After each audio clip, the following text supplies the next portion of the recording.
చూసుకుని వెయిట్ చేసి మాట్లాడాలి. అలా కాకుండా మాట్లాడినప్పటికీ కూడా ఏదేమైనా మా ముఖ్యమంత్రి గారి ఆలోచన, ప్రభుత్వం ఆలోచన, మనం విద్యార్థిని దృష్టిలో పెట్టుకుని ఆ విద్యార్థికి ఓ నాణ్యమైన విద్య ఇవ్వాలని, సరళంగా ఆ విద్యార్థి వచ్చి కాంపిటేటివ్ ఎగ్జామ్స్లో తట్టుకునే విధంగా ఉండాలని, దానికి తగ్గట్టు ప్రక్రియ జరగాలని ఇవాళ అది చేసుకొస్తున్నాం. అందులో భాగంగానే 8th క్లాస్ నుంచి మనం ట్యాబ్స్ కూడా ఇచ్చిన పరిస్థితి కూడా మీకు తెలుసు. లాస్ట్ ఇయర్ ఇచ్చాం, ఈ ఇయర్ ఇచ్చాం.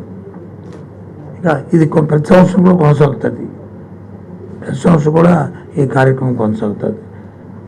దీంతో పాటు క్లాస్ రూమ్లో ఏవైతే 6వ తరగతి నుంచి 10వ తరగతి వరకు ఇంటరాక్టివ్ ప్యానల్స్ పెట్టాం, దాని ప్రకారం అది కాక 1 to 5th క్లాస్ వరకు ఒక్కొక్క స్కూల్కి అక్కడ వచ్చి ప్రతి క్లాస్ రూమ్కి పెట్టాం. సుమారు 60,000 ఐఎఫ్టీ పెట్టాం. 60,000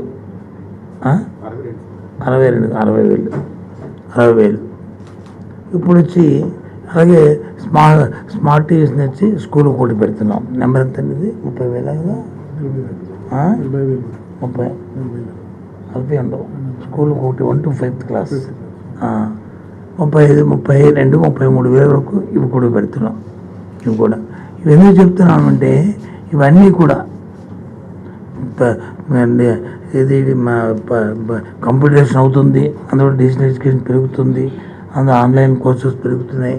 అందరూ మన పిల్లలు కూడా అందరిలాగా చూసుకోవాలి, అందరిలాగా ఉండాలని కోరుకుంటున్న నేపథ్యంలో ప్రభుత్వం కూడా దాని తగ్గ ప్రోత్సాహం ఇస్తూ ప్రభుత్వం కూడా ఆ దిశగా ఆలోచన చేసి చేయాలనే ఆలోచన దృక్పథంతోనే ఈ కార్యక్రమాన్ని చేస్తున్నాం.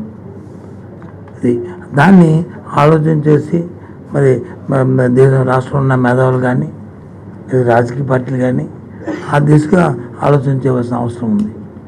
ఇంతేకాదు ముఖ్యమంత్రి గారు ఒక ఆలోచన, మా అధికారులు అందరూ కూడా ఆలోచన చేసి 3rd క్లాస్ నుంచే సబ్జెక్ట్ టీచర్ ఉండాలని. ఇంతకుముందు ఇప్పుడు 1st నుంచి 5th స్టాండర్డ్ వరకు ఒకే టీచర్ వచ్చి ఒకే క్లాస్ చెప్పేవాడు.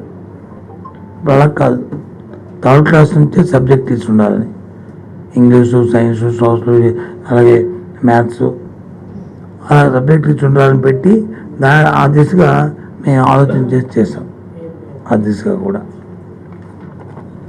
దాంతోపాటు time to time, day to day దీనికి తగ్గట్టు టీచర్లకు వచ్చి అందులో శిక్షణ ఇస్తూ వాళ్ళు కూడా ట్రైనింగ్ ప్రోగ్రామ్ని వాళ్ళకి డిజైన్ చేసి త్రూఅవుట్ ఇయర్ వాళ్ళకి చేస్తున్న రాష్ట్రం వచ్చి ఆంధ్ర రాష్ట్రం. ఈరోజు ఏదో ప్రోగ్రామ్ పెట్టాము, ఏదో ట్యాబ్స్ ఇచ్చేసాము, టైప్లు పెట్టాము, లేదా ట్యాబ్స్లో వచ్చి బైజూస్ని కంటెంట్ని ఉచితంగా ఇచ్చాము, వాళ్ళే చూసుకుంటారని కాకుండా మానిటరింగ్ చేస్తూ వాటిని ఎప్పటికప్పుడు ఏ విధంగా దాన్ని మిస్యూజ్ చేయకుండా దాన్ని వాళ్ళకి అర్థమయ్యేటట్లు ఇచ్చిన కంటెంట్ని వాళ్ళు యూజ్ చేస్తున్నారా లేదని వాళ్ళు మానిటరింగ్ చేస్తూ అటు టీచర్ని ఇటు స్టూడెంట్స్ని సెంట్రల్లో మా సిస్టాన్ని డెవలప్ చేసి ఆ కార్యక్రమం కూడా మా అధికారులు చేస్తున్నారు. ఈ కార్యక్రమం అంతటిని కూడా ఇవన్నీ కూడా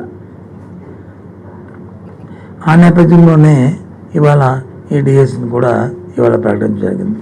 డిఎస్ తాలూకు ముఖ్య ఉద్దేశం ఏంటంటే, మా ప్రభుత్వం తాలూకా పాలసీ ఏంటంటే, ఏదైతే క్లాసెస్ ఏ టీచర్ ఎంతమంది అయితే మనకి అవసరం ఉందో టీచర్ని అందరూ కూడా 100% ఉండాలని, ఏ ఒక్క క్లాస్ రూమ్లోనూ కూడా ఏ ఒక్క టీచర్ లేడు అనే పరిస్థితి ఉండకూడదని. ఇది కాకుండా ఒకవేళ వాళ్ళు ఏం సెలవులు పెట్టినా, దీర్ఘకాలికమైన సెలవు పెట్టినా లేదా తాత్కాలిక సెలవు పెట్టినా మళ్ళీ మండలంలో కూడా పోలింగ్లో కూడా టీచర్స్ని పెట్టాం. ఒకవేళ ఆ టీచర్ ఏదైనా దీర్ఘకాలంకి వెళ్ళినా లేదు షార్ట్ టైంలో 4 రోజులు 5 రోజులు సెలవు పెట్టినా లేదు ఈవెన్ 1 day 2 days లీవ్ పెట్టినా సరే వెంటనే మండలంలో ఉన్న టీచర్లు పూల్లో ఉన్న టీచర్ వెళ్ళి ఆ క్లాస్ తీసుకుని క్లాస్ చెప్పే విధానాన్ని తీసుకొచ్చాం.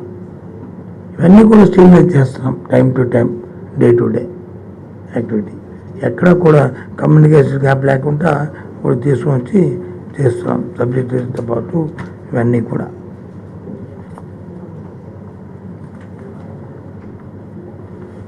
ఈరోజు రాష్ట్రంలో ఈ 6,100 పోస్టులు కానీ రేపు ఏప్రిల్కి మనం ఏదైతే టైం షెడ్ 7-4 కల్లా అనౌన్స్ చేసి మీరందరికీ కూడా జూలై క్లాసెస్ స్టార్ట్ అయిన 9 జూన్ కల్లా మీరందరికీ రిక్రూట్మెంట్ వాళ్ళందరికీ పోస్టింగ్ ఇచ్చి జీరో వేకెన్సీస్ ఆ రోజుకు ఉండడానికి వీల్లేదనే సిస్టాన్ని తీసుకొస్తున్నాం.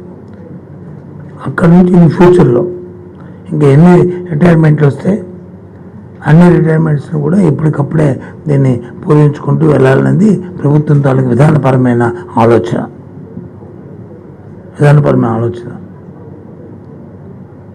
చాలామంది పాపం రాష్ట్రంలో విద్యార్థులందరూ కూడా మా డిఎస్సి కావాలని అడుగుతున్నాను అన్న అభిప్రాయం అంతా కూడా నేను ఆలోచన దాన్ని నేను నిర్ణయం చేయట్లేకున్నాను. కానీ ఈ మధ్యకాలంలో మనం 2 సంవత్సరాలు మరి ఏజ్ ఇది రిటైర్మెంట్ ఏజ్ని మనం ఎన్హాన్స్ చేయడం వల్ల కొంతవరకు అది కూడా దీనికి అంటే అవన్నీ కూడా ఇప్పుడు రిటైర్మెంట్స్ అన్నీ కూడా పోతున్నాయి. ఇంకా వచ్చిన దానికల్లా ఇవి రేపు ఏప్రిల్ వరకు ఉన్న ఖాళీల్ని దృష్టిలో పెట్టుకొని ఈ నెంబర్ని ప్రకటిస్తాం. ఈ నెంబర్ని ఏదైతే ఇప్పుడు చెప్పిన సంఖ్య ఇది ఏప్రిల్ వరకు ఏప్రిల్ 31 వరకు వచ్చిన ఏవైతే వేకెన్సీ వచ్చో ఆ వేకెన్సీలు కూడా దృష్టిలో పెట్టుకొని ఇవన్నీ కూడా ఈ ప్రకటించడం జరుగుతుంది. ఇవన్నీ కూడా ఎక్కడ కూడా ఏది ఎవరు ఖాళీలు అన్ని జిల్లాల్లో కూడా పోస్టులు ఉన్నాయి. ప్రతి అన్ని జిల్లాల్లో కూడా ఏ లిస్ట్ వచ్చి మీకు అనౌన్స్ చేస్తాం దీని ప్రకారం అది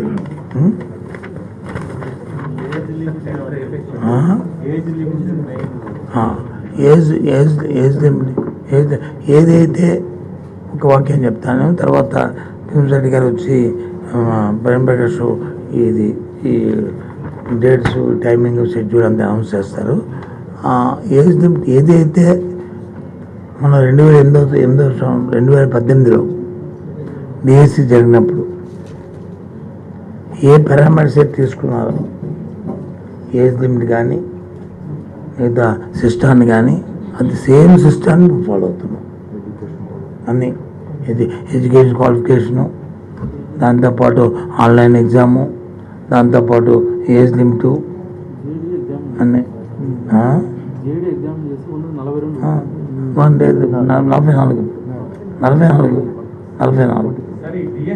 44 పెంచారు.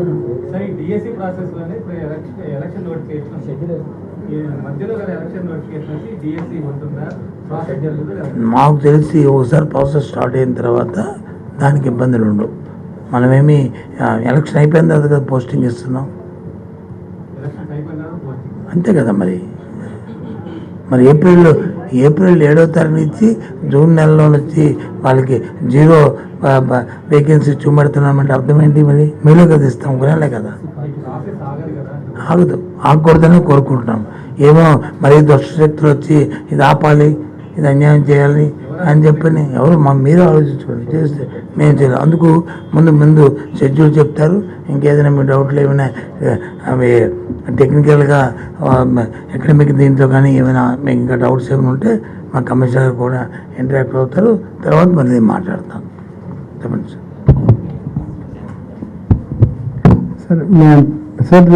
2 షెడ్యూల్స్ సార్, 2 షెడ్యూల్స్ ఉన్నాయి సార్. నేను డిఎస్సి గురించి నేను చెప్తాను సార్, కమిషనర్ గారు టెట్ గురించి చెప్తారు సార్. డిఎస్సి సార్ నేను చెప్పిన ప్రకారం the process will begin on 12th Monday నుంచి process notification 12th February Monday నుంచి ప్రాసెస్ మొదలవుతుంది. The first critical date sir దీంట్లో is the last day of paying the fees sir. Last date of paying the fees అంటే 21st వరకు ఉంది. 21st February అది Wednesday వరకు last day of paying fees, and 22nd February వరకు which is the last day of submitting of application. So these are 2 critical dates, 21st February Wednesday and 22nd February Thursday. ఈ 2 are important date. ఆ date వరకు application ఖచ్చితంగా చేయాలి. తర్వాత ఇంకా important దీని తర్వాత downloading of hall ticket is another important mile stone. ఆ మైల్ స్టోన్ 5th మార్చ్ నుంచి మనం డౌన్లోడ్ చేయవచ్చు. 5th మార్చ్ ట్యూస్డే వస్తుంది. ఆ ట్యూస్డే నుంచి మనం 5th మార్చ్ నుంచి ఆ హాల్ టికెట్ డౌన్లోడ్ చేయవచ్చు. మినిస్టర్ సార్ చెప్పిన ప్రకారం 2018 డిఎస్సిలో ఏ ఎగ్జామినేషన్ ప్రాసెస్ పెట్టారు సేమ్ ప్రాసెస్ కూడా ఈ డిఎస్సి 2024లో పెట్టడం జరుగుతుంది. అంటే దీనికి అర్థం అంటే 185 సెంటర్స్లో ఎక్కడ ఈ కంప్యూటర్ బేస్డ్ టెస్ట్ కోసం సెంటర్స్ ఉన్నాయి. ఆ సెంటర్స్లో 2 స్పెల్స్లో ఫస్ట్ షిఫ్ట్లో 15th మార్చ్ నుంచి 15th మార్చ్ అంటే ఫ్రైడే వస్తుంది. 15th మార్చ్ ఫ్రైడే నుంచి ప్రోగ్రామ్ స్టార్ట్ అవుతుంది. బికాజ్ ఈ అన్ని కంప్యూటర్ బేస్డ్ టెస్ట్ 185 సెంటర్స్లో లిమిటెడ్ సీట్స్ ఉంటాయి కాబట్టి టూ సెషన్స్లో over the period of 15 days 15th March నుంచి 30th మార్చ్ వరకు, దట్ ఈస్ అ సాటర్డే, అప్పుడు వరకు ఈ ఎగ్జామ్ నడుస్తుంది. 2 sessions మనకి లాస్ట్ 2018 లాగా ఇప్పుడు కూడా this examination duration is 2.5 hours which is 150 minutes. 150 minutesలో 160 questions ఉంటాయి. ఈ 160 క్వశ్చన్స్ ఫండమెంటల్గా 3 భాగాల్లో ఉంటాయి. General knowledge, teaching methodology and subject knowledge. ఈ 3 మీద లాస్ట్ టైం ఎట్లా 2018 డిఎస్సికి ఏ సిలబస్ ఉంది, ఏ డిఎస్సిలో ఏ ప్రకారం ఎన్ని క్వశ్చన్స్ ఉన్నాయి, ఎగ్జాక్ట్లీ సేమ్గా రెప్లికేషన్ కూడా 2024లో జరుగుతుంది. ఈ అన్ని ఇష్యూస్ మీద one stop website is csc.ap.gov.in. Frequently asked questions కానీ, సిలబస్ కానీ, హాల్ టికెట్ డౌన్లోడ్ కానీ, అప్లికేషన్ ఫామ్ కానీ అన్నీ దీనికి we have just kept one website only, candidates convenience చూసుకొని csc.ap.gov.in. అప్పుడు కంప్లీట్ అవుతుంది 30th. అండ్ సార్ చెప్పిన ప్రకారం the last is the result declaration. Result declaration is 7th April which is a Sunday. So 12th February which is Monday నుంచి start అయిన process, it will go, exam is 15th to 30th March and the result declaration will be the 7th April. Qualification eligibility for appearing in the exam, sir cheppina prakaram 44 year for the general candidates, for BC SC ST candidates 49 years, and the year is counted from 1st July 24 anta varaku count cheskoni, and for physically handicapped students it is up to 54 years. So ఈ process పెట్టి same సిలబస్తో DSC exam conduct చేయడం జరుగుతుంది. I wish all the students all the best, all the candidates all the best. Exciting time, sir చెప్పిన ప్రకారం exciting time to be part of school education department of Andhra Pradesh. ఎందుకంటే వాళ్ళందరికీ training కూడా మనం ఈసారి వచ్చిన వాళ్ళకి 2018 కాకుండా ఈసారి ఇచ్చిన ట్రైనింగ్లో 4 అడిషనల్ ఏరియాలో ట్రైనింగ్ ఇస్తాము, సర్టిఫికేట్ కూడా ఇస్తాం ట్రైనింగ్ టైంలో వాళ్ళు జాయిన్ అయిన తర్వాత. ఒకటి అంటే ఐబీ ఇన్స్పైర్డ్ టీచింగ్ మీద, ఐబీ ఇన్స్పైర్డ్ టీచింగ్లో సర్టిఫికేట్ ఉంటే దీనికి వచ్చిన లాభం అంటే మనం ఐబీ ప్లాట్ఫామ్కి మనం భాగం అవుతాము. తద్వారా మనం దేశం కాకుండా ప్రపంచంలో ఉన్న అన్ని దేశాల టీచర్తో ఐబీ టీచర్స్తో ఇంటరాక్ట్ చేయవచ్చు. అమెరికన్ టీచర్ ఉండొచ్చు, జాపనీస్ టీచర్ ఉండొచ్చు, కొరియన్ టీచర్ ఉండొచ్చు. డిఫరెంట్ సబ్జెక్ట్స్లో పర్టికులర్గా మనం సైన్స్ కానీ, మ్యాథ్స్ కానీ, ఇంగ్లీష్లో కానీ ఇలాగ సబ్జెక్ట్స్లో ఇవన్నీ ఇంటరాక్షన్ ఉంటుంది. కాబట్టి ఐబీ ఇన్స్పైర్డ్ ట్రైనింగ్ వాళ్ళకి ఇస్తాం. సెకండ్, మనం ఇంజనీరింగ్ కాలేజ్కి ఇన్వాల్వ్ చేసిన తర్వాత వాళ్ళకి టెక్నాలజీ లెడ్ టీచింగ్ కూడా దీని మీద కూడా ట్రైనింగ్ ఇస్తాము. థర్డ్ అంటే టోయిఫెల్ లాగా అసెస్మెంట్ ఎట్లా చేయాలి, టోయిఫెల్ లాగా ట్రైనింగ్ ఎట్లా అవ్వాలి, దీని మీద కూడా వాళ్ళకి ఇస్తాము.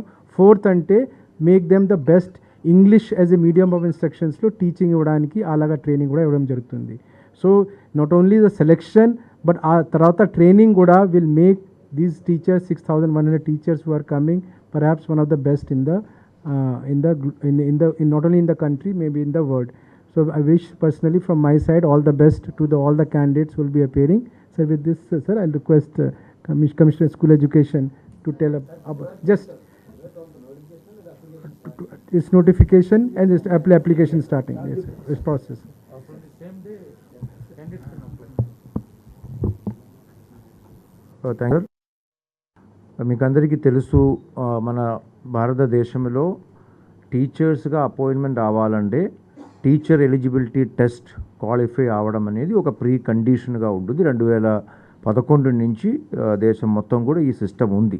సో దీనికి అనుగుణంగానే మనకు గత 10 సంవత్సరాల్లో మన రాష్ట్రంలో జరిగిన ప్రతి ఒక్క డిఎస్సికి కూడా టెట్ అనేది ఒక ప్రీ రిక్వెస్ట్గా, అంటే టెట్ క్వాలిఫై అయిన వాళ్ళకి మాత్రమే డిఎస్సి ద్వారా టీచర్గా ఉద్యోగం వస్తుంది. కాబట్టి మనం ఇప్పుడు లాస్ట్ ఇయర్ 2022లో రాష్ట్ర ప్రభుత్వం టెట్ కండక్ట్ చేయడం జరిగింది. అయినప్పటికీ కూడా ఇప్పుడు మళ్ళీ డిఎస్సి వస్తుంది కాబట్టి చాలామంది క్యాండిడేట్స్ ఉండే 2022లో టెట్ కండక్ట్ చేసినప్పుడు క్వాలిఫై కాని వాళ్ళు కానీ లేకపోతే తక్కువ మార్క్తో క్వాలిఫై